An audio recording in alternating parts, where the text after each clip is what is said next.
Hey guys, thanks for joining me for another Silhouette Sunday video. In today's video, I'm going to be walking you through the process of making like favor boxes, and I'm making several of these for work for Valentine's Day. Now I know it's really early, it's January 3rd, but the way things tend to go for me is that if I don't get them done earlier, well before the holiday, they won't get done at all.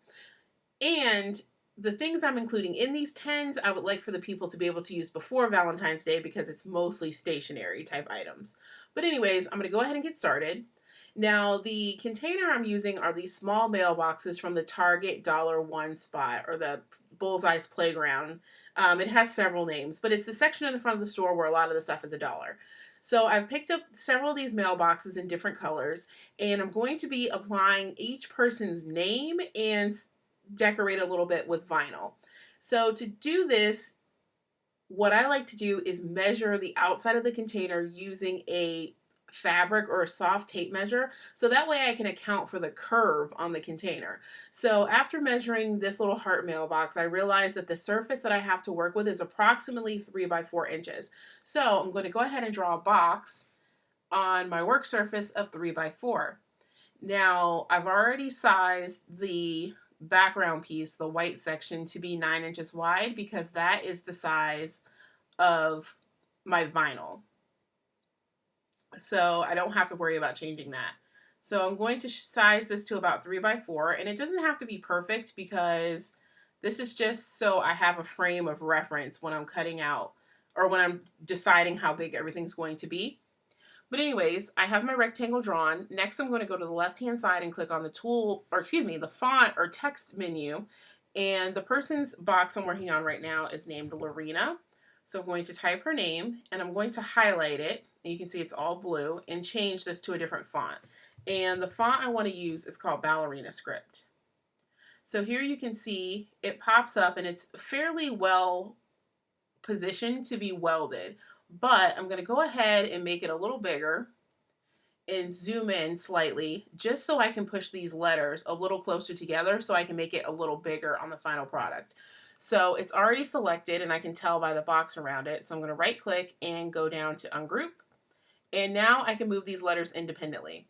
The L, the A, and the R are fine, but I would like to move this I, this N, and the A a little closer together so I can make everything just a smidget bigger. So I'm going to go ahead and draw a box around everything, right click, and group it back together. And this is just so I don't lose any pieces later. And I'm going to make it just a hair bigger so that it uses up all the room it can inside this box. And that looks pretty good as is. And next I need to weld it because everywhere these letters are cutting into each other are actually going to cut unless I tell it not to. So I'm going to right click and I'm going to click weld. So it's all one piece. Now you can see from my binding box, I got 3 different little boxes going on. So I'm going to go ahead and right click again and click group. That way, if I decide to move this around, it moves all together and I don't lose, for example, the dot to my eye. So I have my name placed and it looks fine, but I also want to add some hearts. So I'm going to go to my Silhouette library and I'm going to use some hearts that I've purchased previously. So I'm going to double click and they're going to open huge, which is fine. I can go ahead and click on it and scale it smaller by using the handle in one of the bottom corners. So I'm going to make this a little more size appropriate. And it's grouped together, which is why I can move everything with one click. So I'm going to go ahead and select it, right click, and go down to Ungroup. And then I'm going to move the pieces separately that I would like to use. So I'm thinking I'm going to use some different types of hearts. So I think I want to stick with these 4, but I don't want the scalloped heart. So I'm going to right click on that one, go to Ungroup, and just grab the one I want, and then I can put this back over here. So I'm going to put these hearts on the section or the space I have to work with. And I'm just going to size them so that they look, I guess you could say, right with what I'm doing. Okay, so I have my hearts approximately where I want them to be on my final project. So I'm going to go ahead and draw a box around all these other hearts on the right hand corner and go ahead and click delete because I don't need any of those. Now I'm ready to go ahead and send this to be cut out using my Silhouette.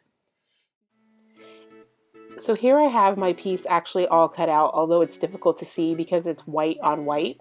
But I'm using my Silhouette tool to remove the vinyl that I don't need, just so I can leave the design behind on the backer sheet. And I use the pick tool to pull out all of the small pieces, and it's a very slow process, but that's because this design is very intricate. Now I decided that I wanted those hearts to be pink, so I used a Copic marker to color the white vinyl pink, just so I didn't have to cut a different color of vinyl. Now this piece of graph paper is called transfer paper, and I'm going to peel it off the backer sheet and use it to remove the design from the backer sheet so that I can transfer it to my project.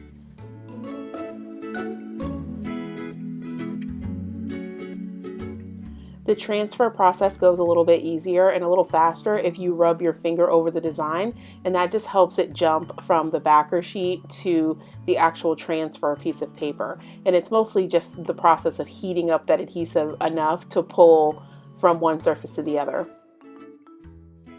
The transfer tape is slightly translucent, so it makes it easy to place your design.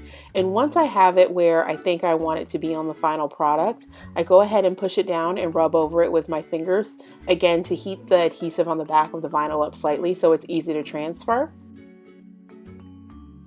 Once I'm confident that the vinyl has transferred, I slowly peel away the backer sheet. And I noticed at this point that I still forgot that eye, that little dot for the eye. So I went back to the scraps and found it still there. So I transferred it using my hook tool, and I just pushed it off using my finger instead of the transfer tape. So here's a look at what the final product looks like. If you have any questions, you can leave them down for me in the comment section below. Thanks for watching.